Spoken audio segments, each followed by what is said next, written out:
మహానటి సావిత్రి జన్మదిన వేడుకలు అతి వైభవంగా నిర్వహిస్తున్నాం. ముఖ్య అతిథిగా మున్సిపల్ కమిషనరు, మరొక ఆత్మీయ అతిథిగా శోభారాణి, సెన్సార్ బోర్డు మాజీ సభ్యురాలు వీళ్ళందరూ వస్తున్నారు. మీకు తెలియంది ఏం లేదు, కళా దర్బార్ చరిత్రలో నిలబడ ఒక అంశం ఏంటంటే ఘంటసాల గారి విగ్రహం 2004లో కేజే యేసుదాస్ గారు వచ్చి ప్రారంభించారు. ఆ తర్వాత దాన్ని కాంస్య విగ్రహంగా మార్చి 2017లో మళ్ళీ ఎస్పి బాలసుబ్రహ్మణ్యం గారు వచ్చి ప్రారంభించారు. అలాగే మహానటి సావిత్రి విగ్రహం కూడా 2011లో కృష్ణరాజు, రాధిక, సుహాసిని వచ్చి ప్రారంభించడం జరిగింది. మీ అందరికీ తెలిసిన విషయమే. బాలు గారు 2017లో ఇక్కడికి వచ్చినప్పుడు ఘంటసాల విగ్రహం చూసి నాకు కూడా ఏమన్నా అయితే బ్రదర్ నాది కూడా పెట్టు అని అడగటం జరిగింది. ఆయన పోగానే 2021లో మళ్ళీ బాలు గారి విగ్రహం కూడా ఇక్కడ పెట్టడం జరిగింది. తెలుగు రాష్ట్రాల్లోనే కాదు, ప్రపంచంలో ఎక్కడ 3 విగ్రహాలు ఒకే చోట లేవు. అది గుంటూరుకే దక్కింది, అది మా కళాదర్బార్కే దక్కిందని తెలియజేస్తూ వచ్చే సంవత్సరం మాది గోల్డెన్ జూబ్లీ 50 ఏళ్ళు పూర్తి చేసుకుంటుంది. 50 మంది నిష్ణాతులని ఆ రోజు సత్కరించబోతున్నామని తెలియజేసుకుంటూ టీవీ2 వాళ్ళకి ధన్యవాదాలు.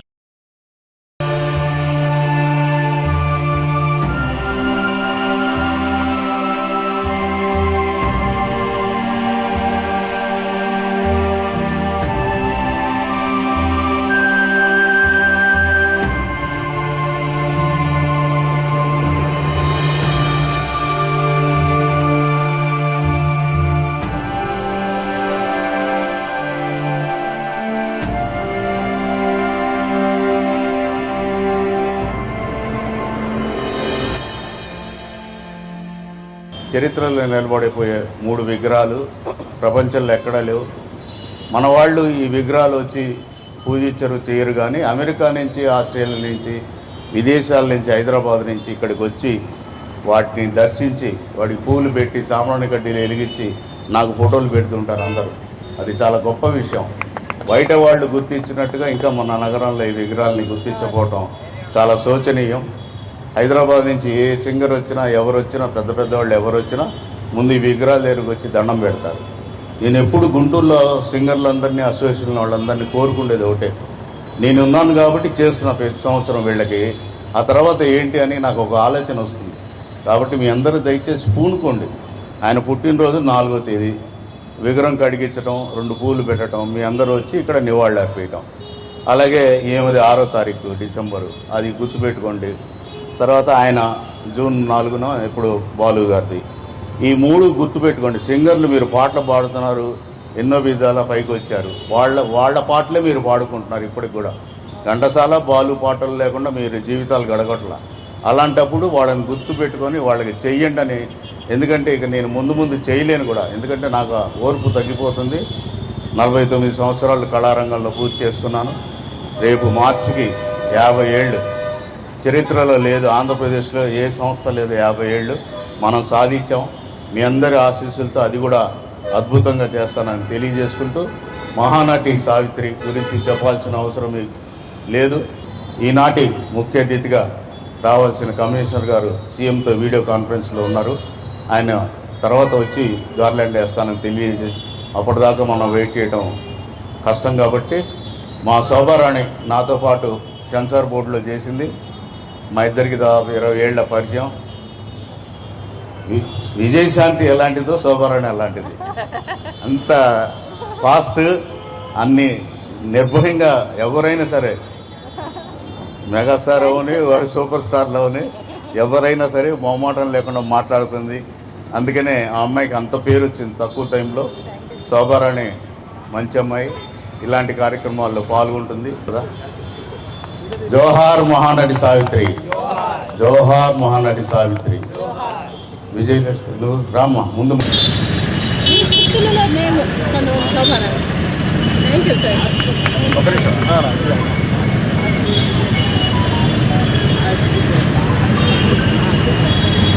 మా కొత్తగా మా కమిటీలో చేరింది అన్నపూర్ణ.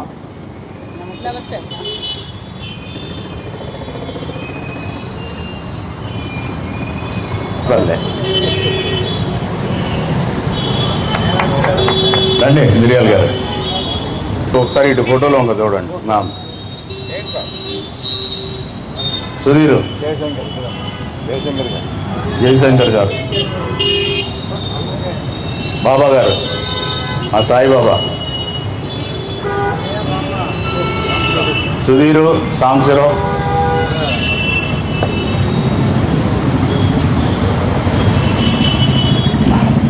చంద్రబాబు నాయుడు, బాబురావు గారు. ముఖ్యమంత్రి చివరిలో ఇప్పుడే వేయకూడదు, ఎందుకంటే ఆయన ముఖ్య అతిథి కదా. ఇటు తిరగండి సుధీర్, ఇటు తిరుగు, ఫోటో వంకలు. రాజశేఖర్ గారు రండి, సింగు, ధర్మనారాయణ సింగ్, హనుమాన్ సింగ్ రండి. గ్రూప్ ఫోటో తర్వాత తీస్తాడు సార్, ముందు వేసేయండి.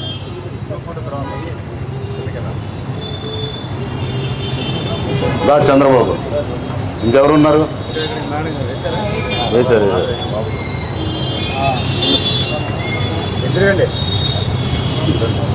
తర్వాత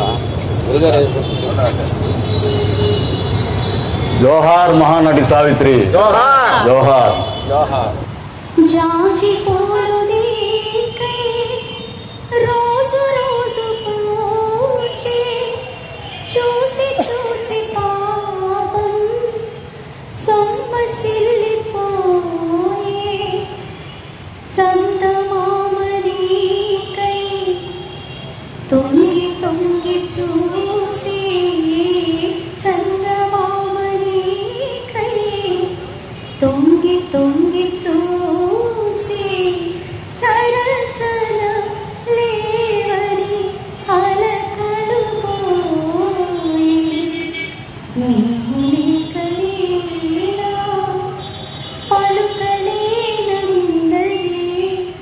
నీవు రాకరారా నిలువలేనందరి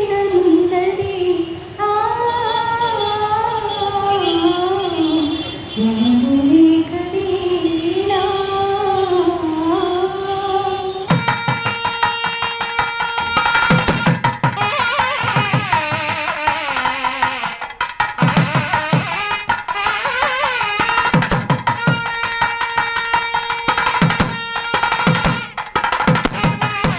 ప్రతి సంవత్సరం సావిత్రి గారిది రవీంద్ర భారతిలో పుట్టినరోజు వేడుకలు జరిగే సందర్భంలో నేను పాల్గొంటూ ఉండేదాన్ని. ఆ సందర్భంలో జమున గారు సావిత్రి గారి గురించి మాట్లాడుతూ డయాస్ మీద ఏడ్చేశారు. ఏడిస్తే ఆ రోజు హాల్లో ఉన్న వాళ్ళందరూ ఏడ్చారు. నేను కూడా ఏడుస్తున్నాను. నన్ను ప్రక్కన ఒక చెయ్యి ఇట్లా ఓదార్చింది. ఆ చెయ్యి ఎవరిదని మీరెవరు ఎందుకు అడిగా. నేను సావిత్రి గారు కూతుర్నండి అని చెప్పేసి చాముండేశ్వరి గారు పరిచయం చేసుకున్నారు. నేను అంతకుముందే నాకు సావిత్రి గారు అంటే మా అమ్మ కంటే ఇష్టమండి అని చెప్పా చాముండేశ్వరి గారి కోసం. ఆవిడకి చెప్పాను. తర్వాత మీరెవరన్నా అడిగితే నేను ఆడుతున్నాను అని చెప్పారు. నిజమండి, ఇవన్నీ యాదృచ్ఛికంగా జరిగినా కూడా ఈరోజు సావిత్రి గారి గురించి మనం ఒక బాధ్యతగా తీసుకోవాల్సిన ఆవశ్యకత, అవసరం అనివార్యంగా ఉందని నేను ఈ సందర్భంగా తెలియజేసుకుంటున్నాను. అట్లాగే నాకు పనిచేసినటువంటి మేడంలు, మేమందరూ విజయలక్ష్మి గారు, ఇంకా ఎక్కడున్న సిస్టర్స్ కళా దర్బార్లో సభ్యులుగా కావడం కోసం ఏ ప్రక్రియ ఉందో మీరు కనుక చెప్తే అందులో మేము సభ్యులుగా జాయిన్ అవడానికి సిద్ధంగా ఉన్నామని తెలియజేసుకుంటూ నాకు ఇచ్చిన ఈ అవకాశాన్ని నేను నా అదృష్టంగా భావిస్తూ వచ్చే సంవత్సరానికి ఈ ప్రభుత్వం కొత్తగా ఏర్పడినటువంటి ఈ ప్రభుత్వంకి అంటే పార్టీలో మేము పనిచేస్తున్నాం కాబట్టి ఒక కళా దర్బారు అనే పేరు మీద ఒక భవనాన్ని నిర్మించుకునే విధంగా ఒక వినతి పత్రం ప్రభుత్వానికి ఇవ్వాల్సిందిగా మనందరం సమిష్టిగా దాని మీద వర్క్ చేయాల్సిందిగా నేను మనవి చేసుకుంటున్నాను. అది నాతో స్టార్ట్ చేస్తాను. నేను డ్రాఫ్ట్ చేసి రంగారావు గారికి ఇస్తాను. మీరు కూడా పరిశీలించండి. ఎందుకంటే గతంలో నేను చాలా చేస్తున్నాను, అడ్వకేట్ గా కూడా ఉన్నాను కాబట్టి. సెన్సార్ బోర్డు మెంబర్ గా కూడా ఉన్నప్పుడు చాలా మంచి పేరు తెచ్చుకున్నాను ఇలాంటి పెద్దవారి వలన.